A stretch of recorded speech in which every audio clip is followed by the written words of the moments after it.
So there's a spirit out that's preventing people from reading the Bible. But today we're about to combat that, so let's go!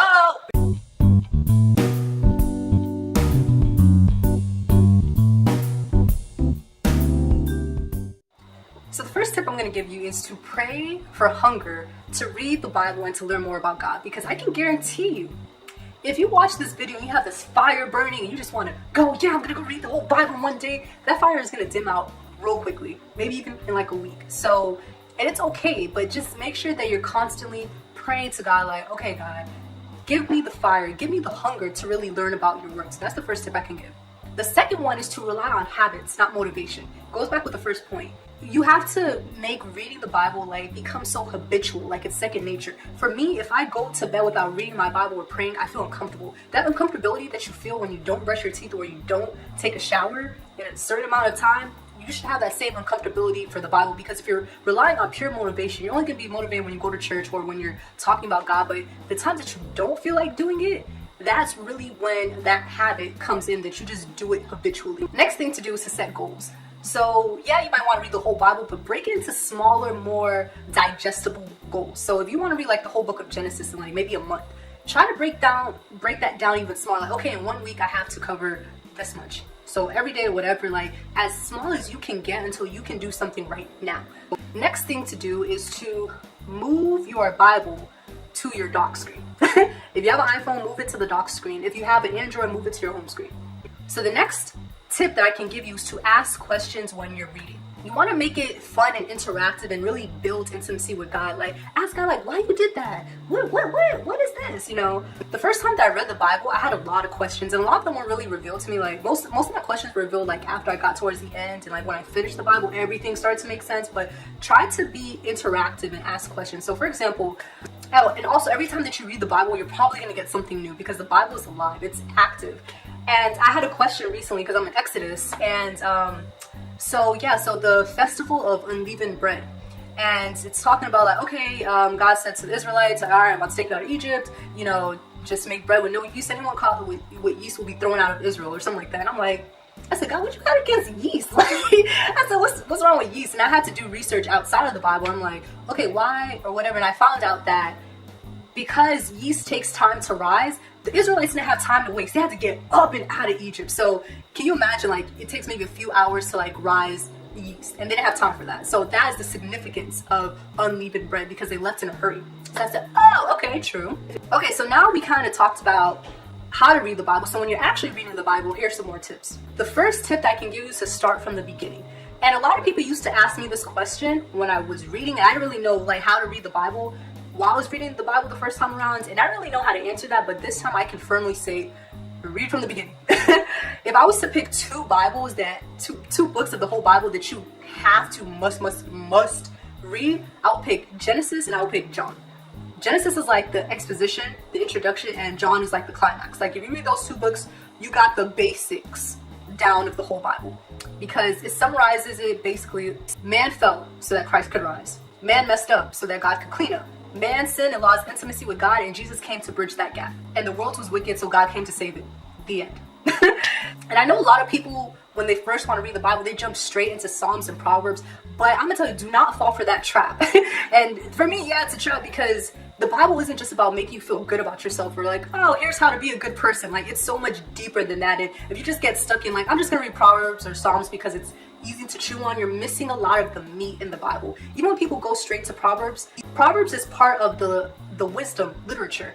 It's 2/3 of the wisdom literature. So Proverbs and Ecclesiastes were written by King Solomon, and Job, I don't know, unknown author, but those three books together give you a balanced perspective on the wisdom and the justice of God. If you only read one, you're missing a lot, because Solomon wrote that like in his, his prime time, and oh yeah, be a good person, you're gonna be rich, or all that, whatever.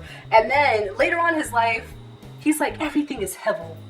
I know it says they translate it to meaningless, but it's not really meaningless. It's like, it's smoke. It's hard to grasp. Like, life is hard to grasp. Life is not always just one formula, So it gives you a better understanding, well-rounded view on God's justice.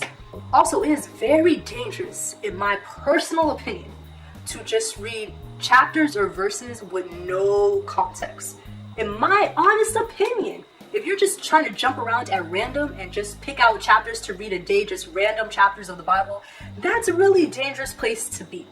And I'm not talking to Christians who already read the whole Bible and they just kind of go in here and there and just picking up things that they, no. I'm talking about people who are like me, who are biblically illiterate, that the only time that you read a Bible was when you were in church and they told you to open up a book or open up to this chapter or whatever, and you just see random verses here and there, but not actually read the Bible for yourself. This is very dangerous because it's very easy to be deceived. You know, if someone could just take anything out of the Bible and say, oh, look, it's right here, black and white, and you have no context, it's very, very dangerous place to be in. And I'll give you an example, because since the Bible is one cohesive book from start to finish, can you imagine going into a movie? You missed the introduction, you missed everything. You came in for one scene, scene 4. You came in, watched scene 4, and you left. You didn't even see what happened after that. You didn't see what happened before that. How can you say that you have a good grasp of the whole movie if you only saw one scene? You don't even know who the main characters are. You don't even know why they're there. You don't even know where they are. It's the same with the Bible. The Bible, like I said, Genesis is like the exposition. Then you have the rising action, Israel messing up, and everybody's messing up. It's like, okay, they're messing up, they messing up, they messing up. It's like, God, we need a savior. And then it keeps going, keeps going, keeps going. Then they go into exile, keeps going, keeps going, keeps going. And then you get to the gospel, and it's like, it's time for the moment you've been waiting for.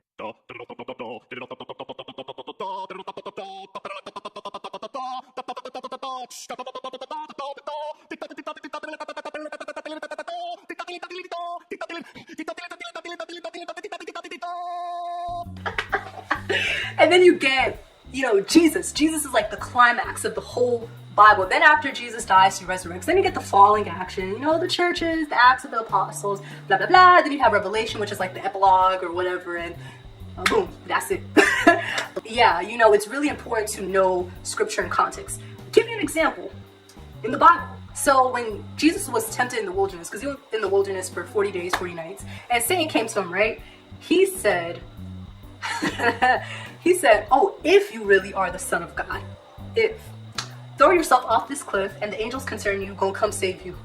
I said, wait. Let me tell you something, guys. The first chapter of the whole Bible that I've ever remembered, or I don't know the word, I'm at a blank, but was Psalm 91. And when I read that, I said, wait, that sounds real familiar. That is Psalms 91. The devil himself quoted that to Jesus. Out of context. Said, throw yourself off this cliff. You know, God's going to send his angels concerning you to lift you back up. Jesus said, thou shalt not tempt the Lord. Woo! And I was like, yo, like, which is another reason why, like, I really want to read the Bible, because anyone can deceive you. Not just atheists, but I'm like, even people in the church, they can sit there. I'm like, there's some people who rely on their congregation to be biblically illiterate, to impose certain things that are not biblical. And if you don't know the context, it's gonna look really bad. So for example, if you have a pastor and you just walk in the middle of this conversation, all you hear is divorce. You're like, oh, this pastor, he's endorsing divorces and blah, blah, blah. But what did he really say? He said, me and my wife are not going to get a divorce, or we will never get a divorce. All you heard was divorce, out of context. So this is why it's so dangerous when someone just sits here and be like, look, right here. What's the context? What is the context? Always know context is very important. So the next tip I can give you when you're reading the Bible is that all roads lead to Jesus. If you are not looking for him, you're not going to find him. I had a lot of questions with things in the Bible, like even like the deity of Jesus and all that. And when I started reading the Bible, I'm like, wait a minute. When I got towards like the middle of like my journey reading the Bible, I'm like, this sounds familiar. Where did I hear this from? I'm like, this sounds like, wait, what? The Bible does a lot of foreshadowing, and I'm gonna link like even a video down below that of this guy whose ministry was just to find everything like in the Tanakh that led to Jesus. It was crazy. For example, quick example, but Jonah, right? Most people are familiar with Jonah. He was a prophet. Ironically, he was a prophet, but he was running away from God. Anyways, so he was going the opposite direction. God said, no. So basically, he got swallowed by a fish, right? He was in the belly of a fish for 3 days. Jesus was in the belly of a earth for 3 days. I didn't even catch that connection until I was like, wait a minute. Just little things like that. You're just like, I see what you did there. But yeah, all roadmaps lead to Jesus. Okay, so the next tip I can give you is the Bible falls into two main categories: suggestive and descriptive. Suggestive is basically suggesting what you should do. The majority of the New Testament falls under this category. So like the teachings of Jesus, the letters to the churches, those fall under suggestive. They're suggesting to you what to do, right? Now, descriptive. Descriptive is just describing what happens. This was what gets people really messed up about the Bible and understanding it as a cohesive book. Descriptive. Majority of the New Testament falls under descriptive. It's just describing what happened. For example, Adam and Eve sinned, right? Noah was a drunk. Paul, formerly known as Saul, used to persecute Christians. Samson was unequally yoked and he was very promiscuous.